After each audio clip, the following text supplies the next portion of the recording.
অথচ এই দুনিয়ায় আপনি যদি কাউকে কষ্ট দেন, কারো উপর জুলুম করে, কারো হক যদি আপনি নষ্ট করে, গাজীপুরবাসী খাতা কলমে লিখে রাখে এতদিন রাজনীতি করতে গিয়ে যারা মানুষদের উপরে জুলুম করেছে, নির্যাতন করেছে, একাধারে কিচ্ছু জানে না, ভালো মানুষগুলোকে যারা গুম করেছে, বিনা কারণে দুনিয়া থেকে যারা হত্যা করেছে, আমি আপনাকে নিয়ে একটা আয়াত বলছি করা, যারা সহযোগিতা চালিয়েছে আমরা সবার জন্য দোয়া করব, আল্লাহ সবাইকে যেন কবুল করে বলেন আমিন। আরো জোরে বলেন আমিন। দল মত নির্বিশেষে প্রাণ প্রিয় ঢাকাবাসী আল্লাহ দরবারে নাতশিরে শুকরিয়া আদায় করছি যে মহান মালিক হাজার হাজার মানুষের ভিতর থেকে বাছাই ছাঁটাই করে কোরআনে কারীম বলা এবং শোনার জন্য কবুল করেছে। খুশি হয়ে সবাই উচ্চ আওয়াজে বলছি আলহামদুলিল্লাহ। কোরআনের অনুষ্ঠানে আমরা আসতে পেরে সবাই খুশি তো? আর আওয়াজ দিয়ে বলেন খুশি। এই পৃথিবীর ময়দানে আল্লাহ রাব্বুল আলামিন আমাদেরকে দেখার জন্য আল্লাহ জাল্লাহু আইনাইন, আইনাইন শব্দের শাব্দিক অর্থ হচ্ছে চোখ। মানুষ থেকে শুরু করে আল্লাহ অন্যান্য যত সৃষ্টি আছে আপনি একাধারে তাকিয়ে দেখেন, আল্লাহ দেখার জন্য তাদেরকে দুটো লাইট দিয়েছে। দেয়নি সূরা বারা 90 নম্বর সূরা 30 নম্বর বারার একবারে 8 নম্বর আয়াতে আল্লাহ রাব্বুল আলামিন ব্যাখ্যা দান করেছেন। আল্লাহ তাআলা বলেন, আমি কি বানাইনি তোমাদের জন্য দুটো চোখ? এখন এই চোখটি আপনার দৃষ্টি যতদূর যাচ্ছে, আপনি যতদূর তাকিয়ে দেখতে পাচ্ছেন একাধারে তাম দুনিয়ার যা কিছু সবকিছু মালিক আপনার আমার কল্যাণের জন্য বানিয়েছে। সুবহানাল্লাহ বলতে পারেন না? সবগুলো নিয়ামত আল্লাহ তাআলা কোরআনে কারীমে নিজে ব্যাখ্যা দিয়েছেন। এই দুনিয়ার ময়দানে আমার নিয়ামত রাশি কেউ কোনদিন গুণে এই ছোট্ট হায়াতের জিন্দগিতে শুকরিয়া আদায় করে শেষ করতে পারবে? কারো পক্ষে সম্ভব না। যত নাজ নিয়ামত আছে আপনি একাধারে তাকিয়ে দেখতে পাচ্ছেন। কোরআনে কারীমের আয়াত অনুসারে বলছি, লাইন শাকারতু, আল্লাহ পাক বলেন আমার নিয়ামত পাওয়ার পরে কেউ যদি নিয়ামতের শুকরিয়া আদায় করে আমি আল্লাহ তার নিয়ামত যা দিয়েছি আরো বাড়িয়ে দেব। সুবহানাল্লাহ বলতে পারেন না?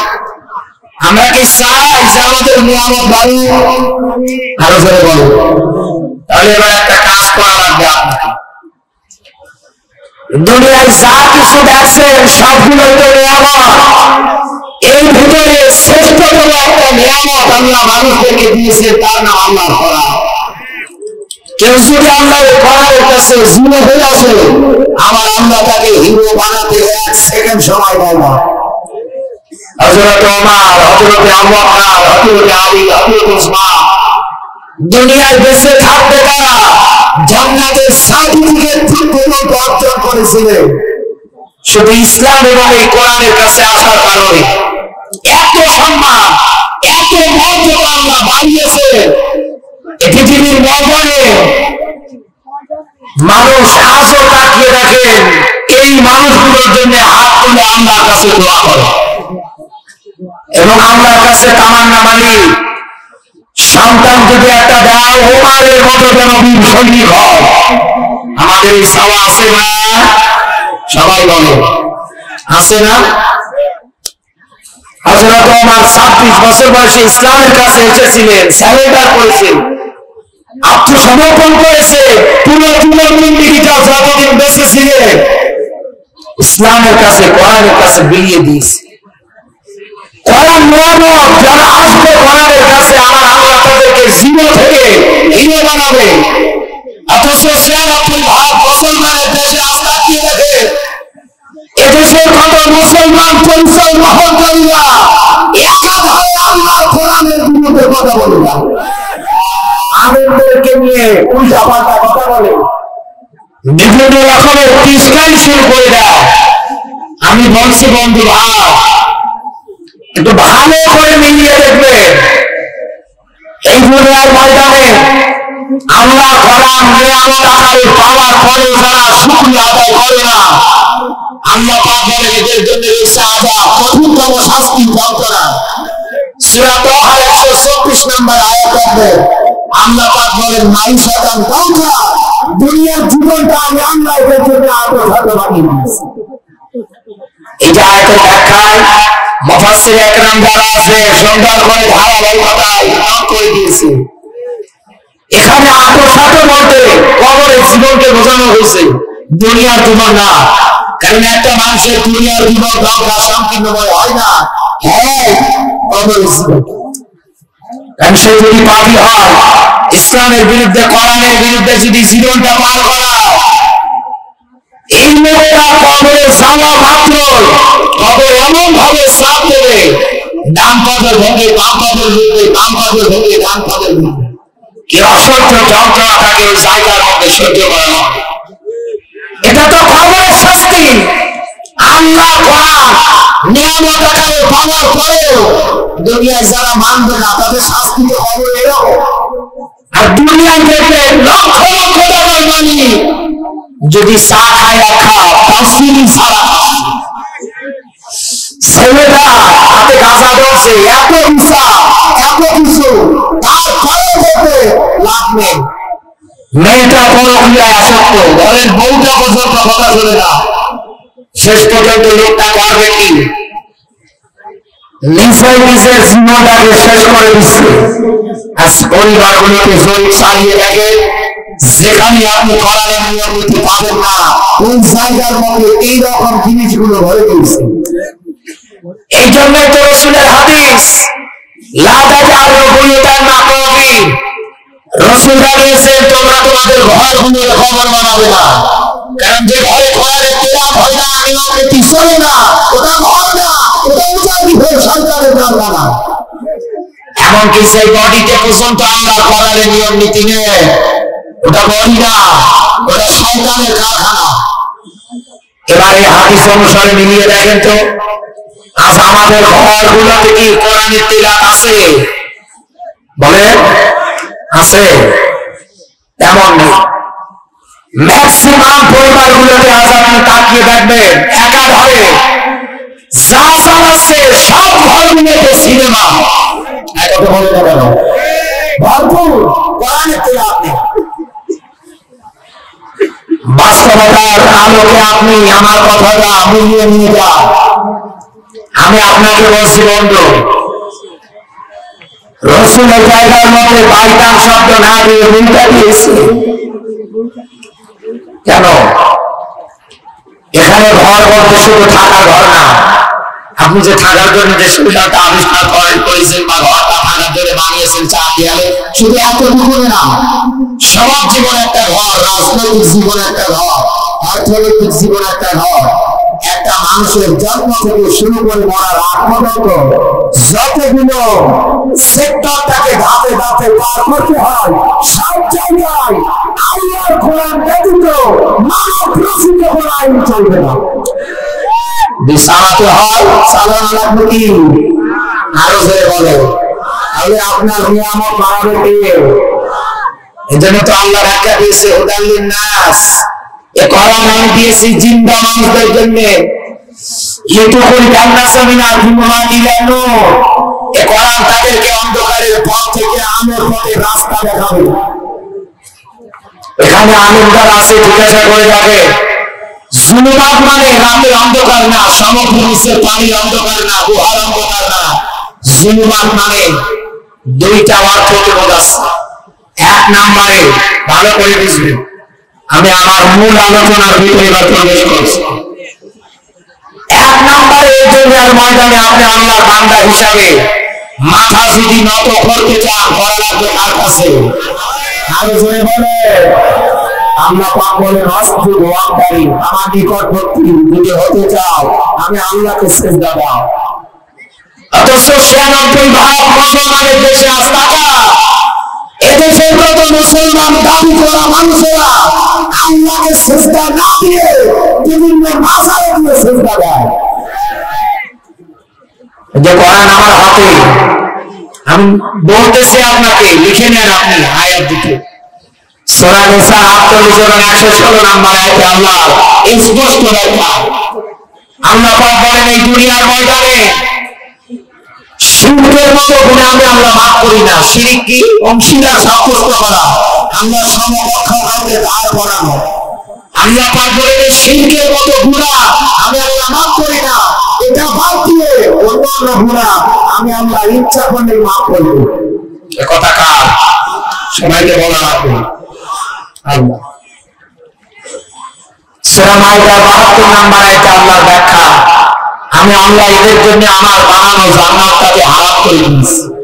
আল্লাহ যদি জান্নাত হারাম করে দেয়, যারা মাজারে গিয়ে শিরকের সঙ্গে লিপ্ত হচ্ছে, এক তো জীবনের অপরাধ মাফ পাবেনি না, দ্বিতীয়ত আপনার জন্য আল্লাহ বানানো জান্নাতটাকে হারাম করেছে। এই হিসাব অনুসারে আপনি আপনার জীবন জিন্দেগিতে আসতে করবে। অথচ এই দুনিয়ার ময়দানে কোরআন এসেছে আপনাকে বাঁচানোর জন্য। কোরআন এসেছে আপনাকে শিরক বিদআতের যত পথ আছে সবগুলো থেকে বের করে একেবারে আলোর পথের রাস্তা তথা জান্নাতে নিয়ে যাওয়ার জন্য। সুবহানাল্লাহ। কিন্তু আজ আমরা অনেক মানুষ আছি এগুলোর কাছে গিয়ে আকার হয়ে মাথা নত করে দিচ্ছি। এটাই আমাদের সবথেকে বড় ব্যর্থতা। জুলুমাতের 1 নম্বর অর্থ, আবার বলছি, শিরক বিদআতের যত পথ আছে সবগুলো এই দুনিয়ার ময়দানে গোড়া থেকে উল্টুনিয়ে ফেলিয়ে একমাত্র আল্লাহর ইবাদত প্রতিষ্ঠার জন্য আমরা এই দুনিয়ার ময়দানে করা হয়েছে। এজন্য আল্লাহ ব্যাখ্যা, ইন্নী জাইলুন ফিল আরদি খলিফা, আমি তোমাদের জমিনের কামলা খলিফা করে বানিয়েছি। 2 নম্বরে যেটা আমি পেয়েছি, ইন্নাল্লাহা ইয়া'মুরু বিল আদলি ওয়াল ইহসান, ইয়া'মুরু আমর ইসলাম। আল্লাহ বলেন আমার আদেশ, যদি বিচার করতে হয় ফাহকুম বাইনান নাসি বিল হক, অবশ্যই দুনিয়ায় সত্য এবং ন্যায় সহকারে বিচার করা লাগবে। এই 96% মুসলমানের দেশে যদি সত্য এবং ন্যায় ভাবে বিচার হতো, যেই লোকটা 50 বছর কোরআনের তাফসীর করলো, এই লোকটাকে কেউ কোনো অন্যায় ভাবে রাজাকারের মামলা দিয়ে দুনিয়া থেকে বিদায় করতে পারত না। এদেশের হাজার আলেমদেরকে বিনা কারণে জেলে নিয়েছে, রিমান্ডে নিয়েছে, হাজার রকমের নির্যাতনের নিষ্ঠুরগুলো জানিয়েছে। আপনি দুনিয়া জুড়ে আপন করতে পারবে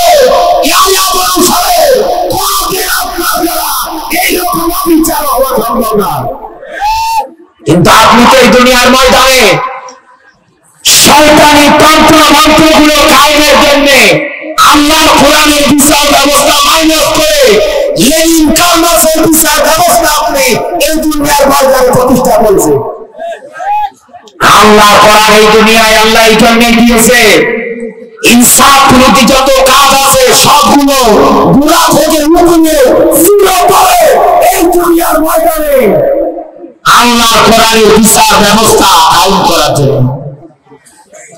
আজ আমরা এই কথাগুলো শুনলে অনেক মানুষ রাগ দেখায়, আজ আমরা এই কথাগুলো শুনলে অনেক মানুষ মন খারাপ করি।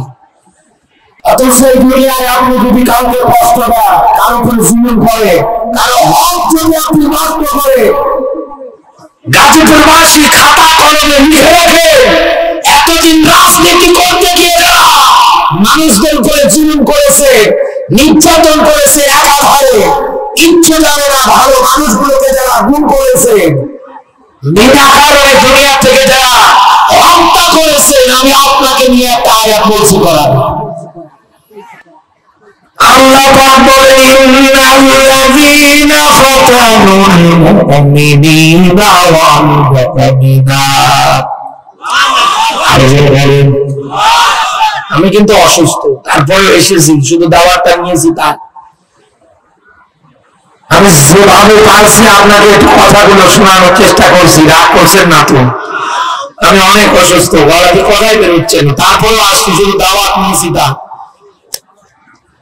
আল্লাহ পাক বলেন, ইন্নামাল নিশ্চয় আল্লাহ অতঃপর যারা এই দুনিয়ার ময়দানে মুফাসসির আকরাম যারা আছে আয়াতের ব্যাখ্যা দিয়েছে, ফাটানো শব্দের শাব্দিক অর্থ বিপদে ফেলা, কষ্ট নেওয়া। এই বাংলাদেশে এতদিনে যারা মানুষদের উপরে জুলুম নির্যাতনে দৃষ্টিগুলো একাধারে চালিয়েছে, আরে তার দ্বারা এই দুনিয়ার ময়দানে মানুষদেরকে যারা কষ্ট দিয়েছে, বিপদে চালিয়েছে, আল্লাহ রাব্বুল আলামিন এই মানুষদের আবার প্রকার দিয়েছে। এক নম্বরে মুমিন, শব্দটা পুরুষবাচক। দ্বিতীয় নম্বরে আল্লাহর রক্ষা, মুমিনাত, এই শব্দটা হচ্ছে স্ত্রীবাচক। এই দুনিয়ার ময়দানে আল্লাহর কোরআনের রক্ষা, দুনিয়ায় যারা মুসলিম নয় এবং নারীদের উপর নির্যাতন করে, বিপদ দেয়, কষ্ট দেয়, আল্লাহ পাক বলেন ফালাহুম আযাবুল জাহান্নাম ওয়া লাহুম আযাবুল হারিক। আমি আল্লাহ বলছি এদের ঠিকানা, এদের থাকার জায়গা হবে জাহান্নাম। একথা কার? আরো জোরে বলেন। আমার আল্লাহ শুধু এই ব্যাখ্যা দেয় যে দুনিয়া যারা মানুষদের উপরে একাধারে নির্যাতন করবে, বিনা কারণে, কিচ্ছু জানে না, ভালো মানুষগুলোকে যারা এই দুনিয়া থেকে অন্যায় ভাবে হত্যা করে বিদায় করে দিচ্ছেন, এই পর্যন্ত আমি আপনাকে বলছি আল্লাহ পাক জানিয়েছে দুনিয়া যারা কষ্ট দিবে, বিপদে ফেলাবে, আমার আল্লাহ এদেরকে জাহান্নামে দেবে। একেবারে কঠিনতম একটা যন্ত্রণার আযাব, সেখানে আল্লাহ দেবে ওই জায়গায় লা ইয়ামুতু ফিহা ওয়া লা ইয়াহইয়া। আল্লাহর ব্যাখ্যা, জাহান্নামের আগুনে যারা যাবে ওরা মরবেও না, বাঁচবেও না, মরা বসার মধ্যবর্তী স্থানে থাকবে। গাজীপুর মাসে বা হিসাব নিলাম তো, মরণের পরে আল্লাহ যদি আপনাকে জাহান্নামে দেয় আর ওই জায়গার মধ্যে যদি আপনি অনন্তকাল ধরে জ্বলতে শুরু করেন, আপনি এই জাহান্নামের দ্বার প্রান্তে যাওয়ার আগে ডাক দিয়ে বলবেন কত তো বাবা আল্লাহ, আজকে আমি যদি মাটি হয়ে যেতাম, আমি যদি মাটি হয়ে যেতাম, এত আশা আমার আল্লাহ আপনার জন্য জাহান্নামের মধ্যে রেডি করেছে। শুধু এতটুকু ব্যাখ্যা যদি হতো তাও তো মানা যায়। আল্লাহ পাক বলেন খালিদিনা ফিহা, আমি আল্লাহ এই জাহান্নামের মধ্যে তাদেরকে চিরকাল জ্বালাবো। তাদের অপরাধ কি? তারা দুনিয়ার ময়দানে মানুষদের উপরে একাধারে নির্যাতন চালিয়েছে। কারণ কোরআনের আয়াত ইন্নামাস সাবিলু আলাল্লাযিনা ইয়াযলিমুনান নাস, এই যে বিপদ, কষ্ট, নির্যাতন, এগুলো একটার পর একটা এই দুনিয়ার ময়দানে যা চালায়, কিয়ামতের দিন আমার আল্লাহ নিজে বিরুদ্ধে মামলা দেবে। আল্লাহ যদি কারো বিরুদ্ধে মামলা দেয় ও বাঁচবে। আরো জোরে বলে বাঁচবে, বাঁচবে। এই জন্য বলছি আমি আপনাকে, রাসূল তার হাদিসের মধ্যে ব্যাখ্যা দিয়েছেন কিয়ামতের ময়দানে এই জুলুম অন্ধকার হিসেবে দেখা দেবে। গাজীপুর মাসি একে তো আল্লাহ মামলা দিচ্ছে, দ্বিতীয়ত এই জুলুমটা কিয়ামতের দিন অন্ধকার আকারে দেখা দেবে। একে তো আপনি জাহান্নামে যাবেন, চিরকাল ধরে চলবেন। আপনার অপরাধ আপনি একটা এই দুনিয়ার ময়দানে করেছেন, কতদিন অপরাধ মানুষগুলো একাধারে দুনিয়া থেকে বিপদ আর কষ্টের মাধ্যমে বিদায় করে দিয়েছেন। এই জন্য আমি আপনাকে সাবধান হতে বলছি। কারণ আল্লাহ রাব্বুল আলামিনের জায়গার মধ্যে একটা শব্দ দিয়েছে, আমি এই জায়গায় পড়ার ক্ষেত্রে আয়াতটা কিন্তু পরিপূর্ণভাবে বলি নাই, আমি মাঝখানের একটা শব্দ বাদ দিয়েছি। সেই শব্দটুকু হচ্ছে সুম্মা লাম ইয়াতুবু। এই দুনিয়ার ময়দানে আল্লাহ পাক বলেন যারা তাওবাবিহীন অবস্থায় মারা যায়, এ কথা কার? আরো জোরে বলেন। মানুষদেরকে বিপদ আর কষ্টে ফেলানোর পরে এই দুনিয়ার ময়দানে যারা তাওবাবিহীন অবস্থায় মারা যায়, এখন চিন্তা করেন তো, যারা মানুষদের হক অধিকার নিয়ে সিনেমিনি ঘরে বিনা কারণে জীবনটা নষ্ট করে দেয়, কারাগারে আটকায়, এদের আমার মাপ আছে, এদেরকে মাফ করবে। কেউ মাফ করতে চাইবে? কেউ তো চাইবে না।